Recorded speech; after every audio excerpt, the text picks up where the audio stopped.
Voilà. Et là, nous avons changé le nom. Hmm. Et après, on peut faire mutate, hein.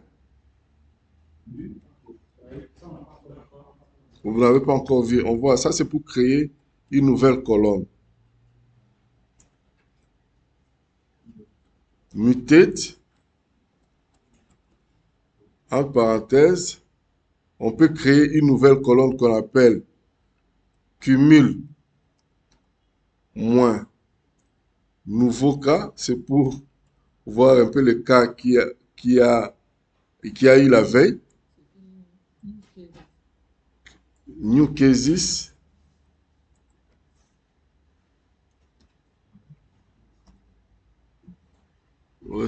Bon, comme c'est une nouvelle colonne, hein, tu vois ici, il ne va pas le voir ici, mais il va quand même le prendre.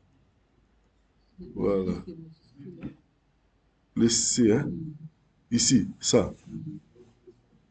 Je vais seulement copier et coller.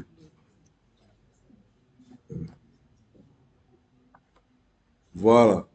En ce moment-là, donc j'ai fait un vrai pipe, hein, un tuyau, hein, un tuyau. Alors, quand je l'exécute, il va me donner seulement le cas au-dessus de 1000 avec une nouvelle colonne cumule qui est une colonne renommée arrangée par date.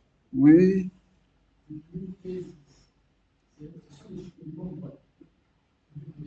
Ah, le nouveau cas.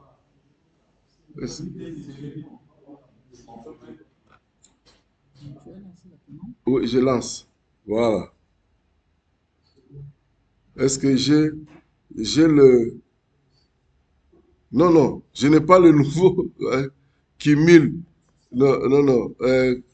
C'est que j'aurais dû mettre. Non, non, j'ai une fois. Cumul. Non, non. K veille. Hein. Je mets K veille égale cumul moins.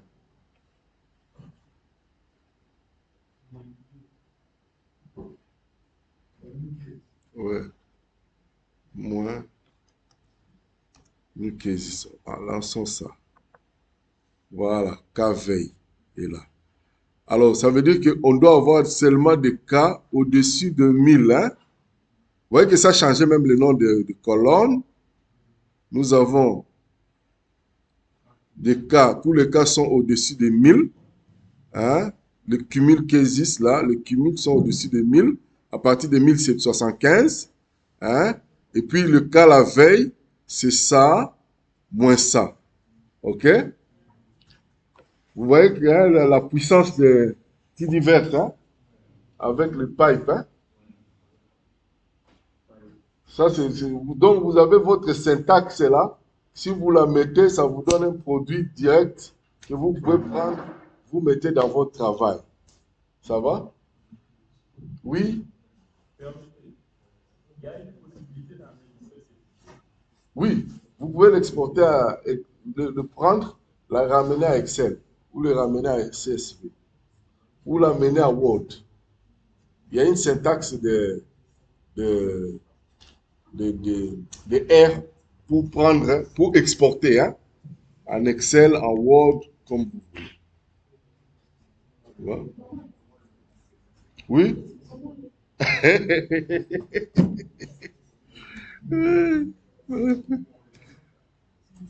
Alors, je vais vous apprendre aussi comment on cherche dans Google. Hein. R, exporter, données, hein, en Excel. Ça va? Si vous cliquez comme ça, vous pouvez, non, vous pouvez même prendre ça ici. Si vous êtes déjà un habitué de R, comment vous allez utiliser très bien. On va utiliser la fonction write. Hein? Write SLS. Voyons ici ce que ça dit.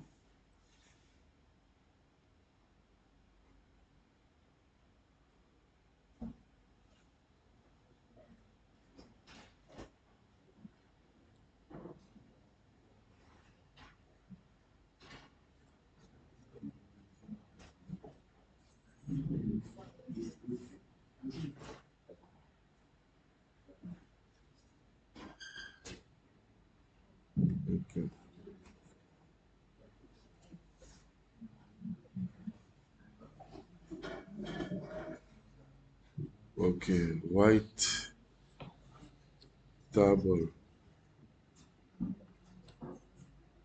En ce moment-là, on va prendre une séquence ici.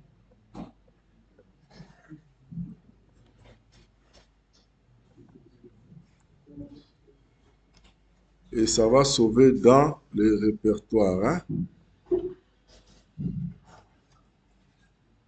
White CSV. Comment on l'a appelé? Bon, on a simplement affiché. Essayons de l'appeler, par exemple, Data Export. Hein? Data Export. Comme ça, on va l'exporter facilement.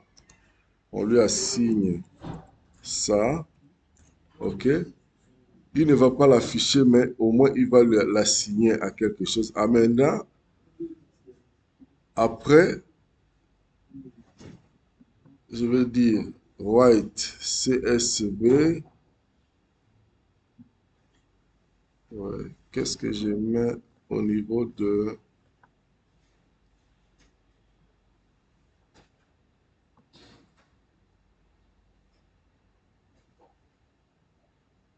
Ouais, table.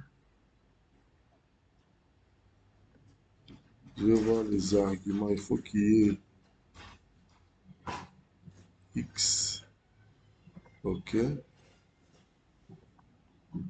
Donc, je vais mettre mon data export. Et puis, je vais mettre le nom de mon fichier. Données exportées. .csv. OK. J'exécute. Voilà. Alors, je vais le chercher maintenant dans mon répertoire. Il est ici dans données exportées. Hein? Données exportées. Je vais dans training. Données exportées. Si je l'ouvre, eh bien, il est là. Il est là. Bon, ici, il est dans une colonne, c'est pas grave. Je vais simplement aller là. Données. Convertir.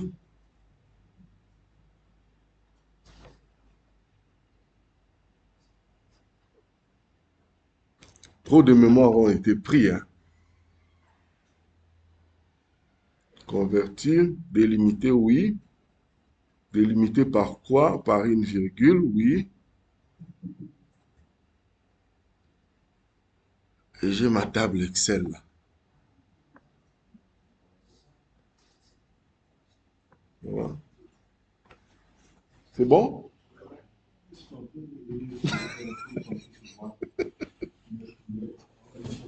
Ça, vous pouvez faire ça vous-même. Vous allez dans Google, vous exporter les données de R vers Excel. Et vous vous débrouillez, n'est-ce pas? Vous, des grands garçons.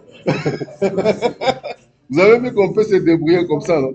Vous n'êtes pas obligé de tout connaître. Hein? Ce que vous ne connaissez pas, allez chercher dans Google. Ça va? Vous voyez que je n'avais pas ça en tête, mais c'est quelque chose que j'ai utilisé. Mais comme je l'ai utilisé il y a longtemps, j'ai oublié la syntaxe. Je suis allé dans Google, hein, je l'ai retrouvé et je l'ai exécuté. N'est-ce pas? Donc l'informatique est devenue facile aujourd'hui. Il y a YouTube, il y a Google, il y a tout. Ce que vous ne comprenez pas, demandez à YouTube, demandez à Google. Si vous n'avez pas encore intelligence artificielle dans votre téléphone. Oui. Comme vous avez dit, si nous voulons aller apprendre par exemple avec notre enseignement avec l'informatique et seulement, des fois, on a parmi les étudiants, qui font des études là, souvent des étudiants qui cadrent avec d'autres domaines que l'autre. Non. Il faut, quand je donne le cours de recherche documentaire sur Internet. Si vous savez chercher, vous trouverez ce que vous cherchez. Si vous êtes passé à côté, c'est que vous avez mal cherché. votre question posée à Google doit être une question précise. Comme ça, Google comprend ce que vous voulez. C'est une machine. OK? Même à YouTube, quand vous cherchez quelque chose, mettez votre demande qu'elle soit précise. Vous ne passerez pas à côté de ce que vous... Mais il faut toujours évaluer, hein, comme il a fait. Hein. Vous suivez, vous dites non, c'est pas ça que je cherche. Vous recommencez la recherche. Donc c'est un processus cyclique. Introduire la syntaxe, prouver, évaluer. Si ce n'est pas ça, réintroduire une meilleure syntaxe, réévaluer, ainsi de suite. N'est-ce pas? Voilà. Donc, hein, il faut toujours bien chercher. La machine a toujours raison, c'est nous qui avons toujours tort. C'est bon? On peut clore avec Tidiverse. On va passer à la deuxième partie de notre journée, si le professeur me l'accorde. Et merci beaucoup. Ça, on a fait une petite vidéo, c'est très intéressant. Par rapport à Mazda, je ne sais pas. Il faut installer. On a eu des difficultés d'installation. Maintenant, ce que moi je voudrais, celui qui veut me contacter, moi je suis contactable par mail, tout ça. On prend un rendez-vous. Vous enlevez tous les R que vous avez installés là. Vous enlevez. Vous enlevez les R, les studios que vous avez. On recommence le processus. Parce que certainement que lorsque vous avez installé dans un réseau qui était défectueux, il y a des éléments qui ne sont pas venus, hein, ainsi de suite. Donc il faut enlever tout ce que vous avez fait, on réinstalle. C'est bon? On n'a pas fait ça aujourd'hui parce que faute de temps. Généralement, ce qu'on a, c'est un laboratoire avec des machines. Je viens, je installe dans toutes les machines les mêmes versions. Les apprenants, ils viennent, chacun s'installe dans une machine et on fait les exercices. Mais on fait avec ce que nous avons. Avec ce que nous avons, on s'en sortira. On peut passer à la deuxième avec l'autorisation du professeur. C'est enregistré. Mais je vais couper d'abord la vidéo pour ne pas avoir de grandes vidéos tout le temps. Hein. C'est difficile. Hein.